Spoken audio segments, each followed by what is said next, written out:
Telangana CM Revanth Reddy Telangana చైతన్యవంతమైన సమాజమని అన్నారు. నిజాంలను తరిమిన చరిత్ర తెలంగాణ గడ్డది అంటూ కూడా సీఎం రేవంత్ రెడ్డి అన్నారు. సమైక్య పాలకుల ఆధిపత్యానికి వ్యతిరేకంగా అందశ్రీ గద్దర్ గలం విప్పారు అని అన్నారు. బడి మొహమే చూడని అందశ్రీ జయ జయ హే తెలంగాణ గీతాన్ని రచించారు అని అన్నారు. జయ జయ హే తెలంగాణతో ఉద్యమ స్ఫూర్తిని రగిలించారు అని అందశ్రీ అన్నారని తెలంగాణ సీఎం రేవంత్ రెడ్డి అన్నారు. అందశ్రీ లేకుండా తెలంగాణ ఉద్యమం జరగలేదు, తెలంగాణ గానాలు వినపడకుండా ఆనాటి పాలకులు కుట్రలు చేశారు అంటూ కూడా వ్యాఖ్యానించారు. పాఠ్య పుస్తకాల్లో మొదటి పాఠ్యాంశంగా జయ జయ హే తెలంగాణను పెట్టామన్నారు.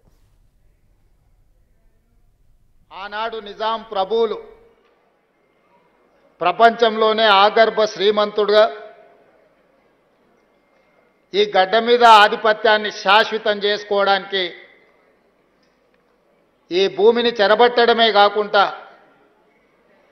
దళితులను, గిరిజనులను, బలహీన వర్గాల మీద తాను ఆధిపత్యం చెలాయించాలనుకున్నప్పుడు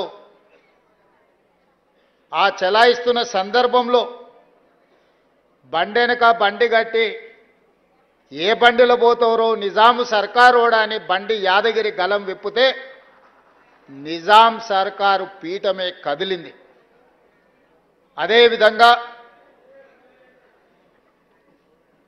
ఉమ్మడి రాష్ట్రంలో సీమాంధ్రకు సంబంధించిన సమైక్యవాదులు ఈ తెలంగాణ మీద ఆధిపత్యం చెలాయిస్తున్నప్పుడు ఓ గద్దరన్న, ఓ గూడ అంజన్న,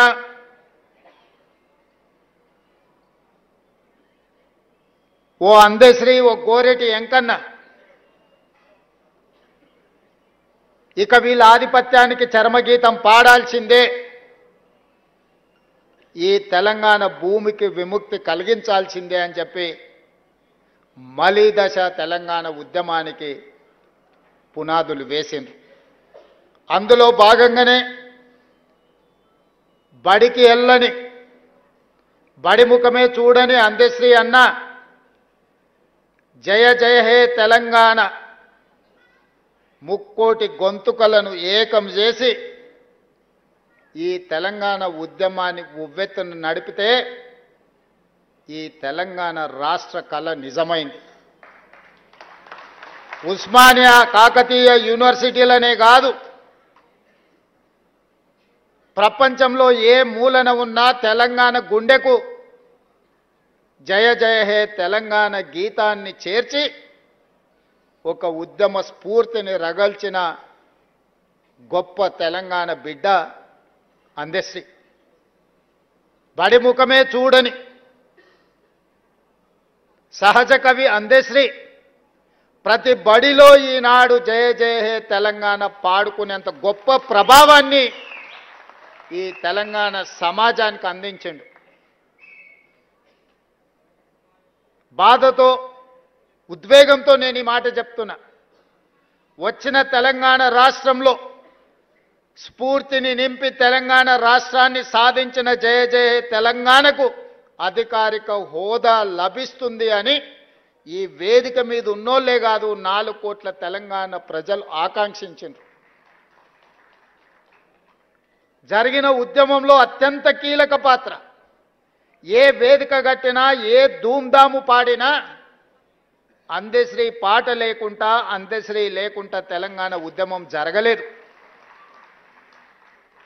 ఏ వేదిక మీదైనా, ఏ పెదాల మీదైనా జయ జయ తెలంగాణ నానకుంటా తెలంగాణ ఉద్యమం, తెలంగాణ రాష్ట్ర సాధన సాకారం కాలేదు.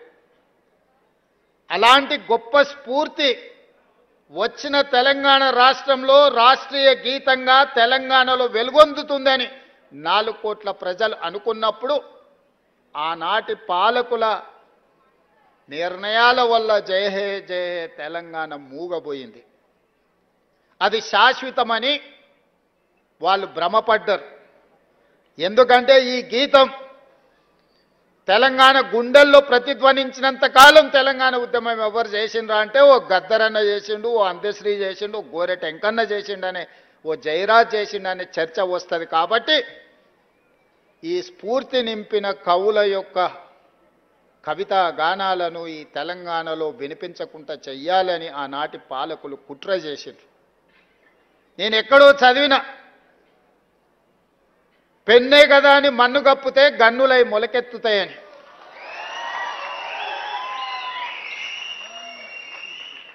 కవి రాసే పెన్నుల మీద మన్ను కప్పితే అవి గన్నులై మొలకెత్తుతాయి, మీ గడీలను కుప్ప కూలుస్తాయన్న నినాదాన్ని నిజాన్ని చేసిండు అందశ్రీ.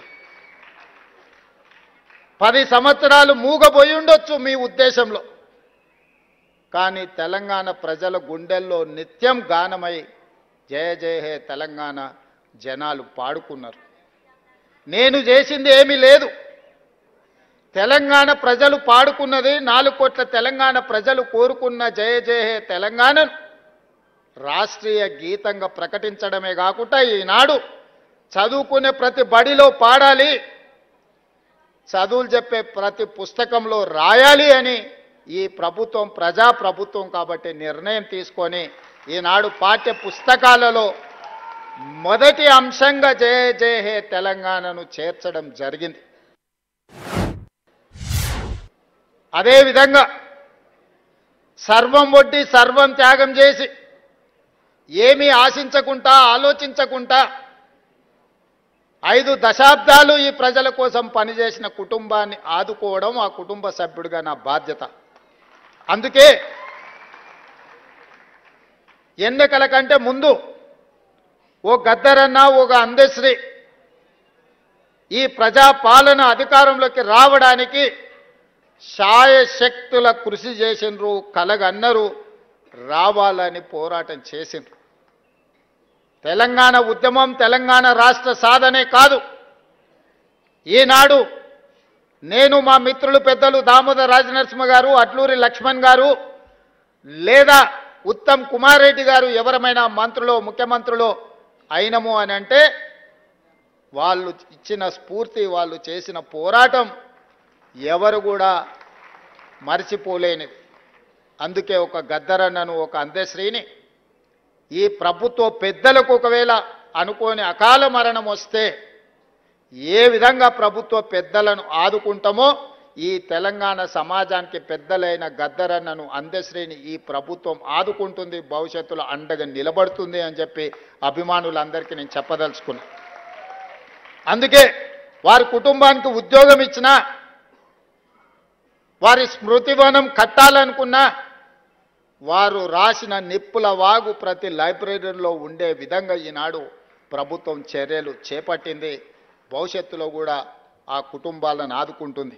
ఇదే కాదు, ప్రభుత్వం వచ్చిన మొదటి సంవత్సరం పూర్తి చేసుకున్న సందర్భంలో 9 మంది తెలంగాణ ఉద్యమకారులను, కవులను, గాయకులను సచివాలయం సాక్షిగా వాళ్ళని సన్మానించుకోవడమే కాదు, వాళ్ళను గుర్తించాలి, వాళ్ళను ఆదుకోవాలన్న ఉద్దేశంతో 300 గజాల ఇంటి స్థలాన్ని, ఎందుకంటే వీళ్ళందరూ నిలువ నీడ లేకుండా ఒకవేళ నీడ ఉన్నా ఆ నీడను తెగనమ్మి తెలంగాణ ఉద్యమంలో వాళ్ళు భాగస్వాములు అయినరు. ఈరోజు వయసు ఉడిగిపోయింది, తిరిగి సంపాదించాలన్న సంపద ఎట్లుంటుందో సంపాదించడం ఎలాగో తెలియలేనంతగా ప్రజలలో మమేకమైపోయిన ఆ 9 కుటుంబాలను ఈరోజు ప్రభుత్వం గుర్తించి వాళ్ళని ఆర్థికంగా ఆదుకోవడమే కాకుండా వాళ్లకు ఇళ్ల పట్టాలు ఇళ్లకు స్థలం ఇవ్వాలని అనుకున్నాం.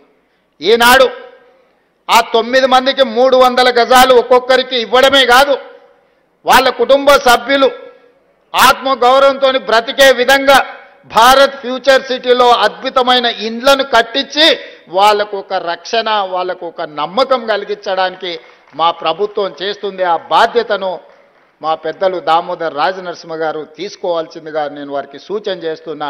తప్పకుండా ఆ కార్యక్రమాన్ని తీసుకుంటాం. అదేవిధంగా